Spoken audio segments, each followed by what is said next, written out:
Well, the days of the Department of Justice and Donald Trump lying to federal judges about what Elon Musk does for a living, what his remit is, what are his powers, what are his superpowers, what are his new powers, what does the Department of Government Efficiency do, what do they do within each agency is rapidly coming to an end because a federal judge has had enough and has said, this is an opaque structure. I've been 3 weeks on a case brought by the AFL-CIO, the largest labor union, about the Department of Labor, Health and Human Services, the Consumer Financial Protection Board. And I can't, even despite all of these affidavits been submitted to me and all this briefing, I can't tell you what DOGE does and doesn't do. So I'm ordering a deposition. The first time a federal judge has done it, ordering a deposition, a question and answer under oath as if somebody's in a courtroom under penalty of perjury to get to the bottom of DOGE.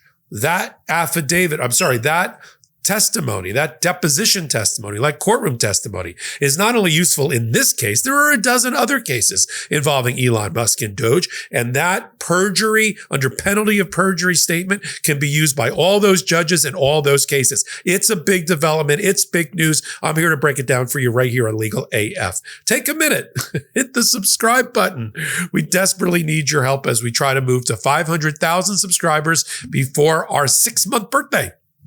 All because of you. Let's get down to Judge Bates. Now, you may remember Judge Bates in the District of Columbia is sort of hated by MAGA because he's gotten, as many of the judges in the District of Columbia, he's gotten a number of these cases involving Donald Trump's most obscene, illegal, unconstitutional executive orders. One in particular they did not like his ruling is when he issued a temporary restraining order to require gender-affirming information at the Health and Human Services Department to continue to be on the website and available while he litigated over and presided over the case about whether that executive order, ripping down all that information, all of this other gender affirming and anti-transgender type issues by the judge, by Donald Trump, were resolved by the judge. And so they hated him. In fact, one of the MAGA congresspeople tried to start impeachment proceedings to impeach the judge, the federal judge, because of the ruling. Of course, that went nowhere fast. If anybody needs to be impeached, we know who that is, and he's sitting in the Oval Office. So same Judge Bates, George W. Bush appointee, not MAGA, Republican, conservative, but not nutty. And in fact, this case that was brought by the AFL-CIO, originally against the Department of Labor, now expanded to include Health and Human Services, Consumer Finance Protection Board, and other agencies. And the premise of it is that these groups have standing to argue to the judge they have injury because DOGE is accessing personal, financial, medical, and other confidential information they have no right to access. And this is a violation of the Administrative Procedures Act, the Privacy Act, the Constitution. And the judge listened and twice denied the AFL-CIO, this large labor union, their motion for temporary restraining order. It doesn't mean the preliminary injunction phase isn't going to go their way or the ultimate case isn't going to go their way, but the judge questioned whether they had the right kind of injury to be the right kind of plaintiff to bring this case. We call that doctrine standing, and it's a threshold issue. If a party doesn't have standing, they can't bring the case into a courtroom. The AFL-CIO, after they amended their complaint, said, Judge, give us an opportunity to show you how we've been injured, to show you the irreparable harm that our organizations and the people that we represent have suffered as a result of DOGE running amok. The judge says, I'll give you that. And he said, what do you need? The AFL-CIO said, we need very limited discovery about irreparable harm. In order to do that, Judge, they've entered facts into the record, the Trump administration. All sorts of conflicting facts about DOGE, about what it does or doesn't do. It's inconsistent with other cases. We want a deposition under oath to lock them into their story under penalty of perjury. The judge agreed. He said, you're asking for limited discovery on one prong of preliminary injunction basis, which is irreparable harm. I will grant you. You can get 4 total depositions, sworn Q&A under oath as if they're in the court of law. Total 8 hours because I can't figure out what DOGE is either. Now, this has an impact, not just on this case, but on the dozens of other cases in which DOGE or Musk or the Trump administration has been sued because of DOGE. Because this is now sworn testimony that can be used by those other judges and those other cases for their purpose. So the days of the flip-flopping and the plausible deniability and left hand doesn't know what the right hand is doing on purpose, so they can say, well, I didn't know that, and I thought I pushed the button to pay that bill. I didn't realize I didn't. Those are coming to an end. This is what courts are good at, making people sit down and give testimony under oath, under penalty of perjury. Now, let me read to you from the exact rationale and reason that the judge has decided to grant this particular relief. And again, I didn't think it would come out of this case with this particular judge because he had already denied the TRO twice. But he's into the discovery phase. He's into granting depositions. Here's what the judge said on page 8.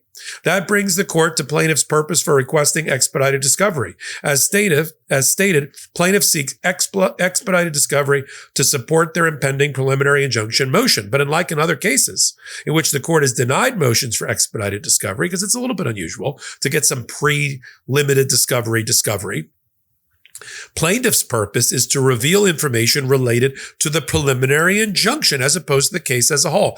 When there's a motion to dismiss pending and the judge is trying to get down to the bottom of fundamental issues like standing or irreparable harm, they will grant limited discovery on that issue. And they don't consider that to be what's called merits-based discovery. This is more elemental discovery. And the court, here's the reason on the bottom of page 8. The plaintiffs explain that, as elucidated through the litigation on their 2 TRO motions, this case has been kicking around for 3 weeks, the facts that bear on irreparable harm remain opaque. I can't even figure them out, the judge is saying. These include the structure of DOGE, the scope of its authority, which the court has said are not only unclear on the current record, but also critical to deciding the question of whether the DOGE is an agency within the meaning of the Economy Act of 1933, and thus its employees are permitted by the Privacy Act to review individual information. Are they or aren't they? The court continues over on page 9 that there have been facts that are not consistent introduced by the Trump administration. The declaration defendants have filed with their opposition, that's the Trump side, to plaintiffs' TRO motions, all of which were prepared well after the challenged agency actions, introduced before unknown information, some of which conflicted on how the DOGE is operating at the defendant agencies, from the number of employees working at each defendant agency to the training and agreements put in place to the access those employees are given. I can't figure it out. Somebody sit for deposition. That's where we're going.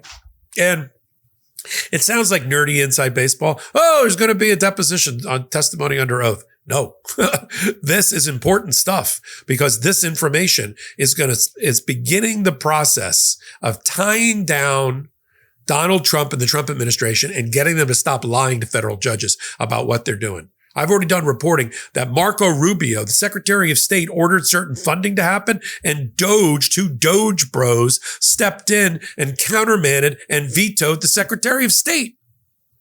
And judges have had it. You got Donald Trump saying, that Elon, in official filings in other cases, Elon Musk is just a special advisor. He's not even working for DOGE. Then Donald Trump introduces him at cabinet meetings as the leader of DOGE. Then he tries to issue another executive order increasing the powers of Elon Musk and DOGE. And judges have had it. So we're going to continue to follow it closely, searingly, right here on Legal AF, the YouTube channel.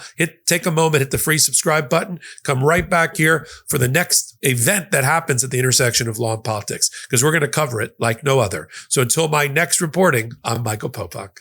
In collaboration with the Midas Touch Network, we just launched the Legal AF YouTube channel. Help us build this pro-democracy channel where I'll be curating the top stories at the intersection of law and politics. Go to YouTube now and free subscribe at Legal AF MTN. That's at Legal AF MTN.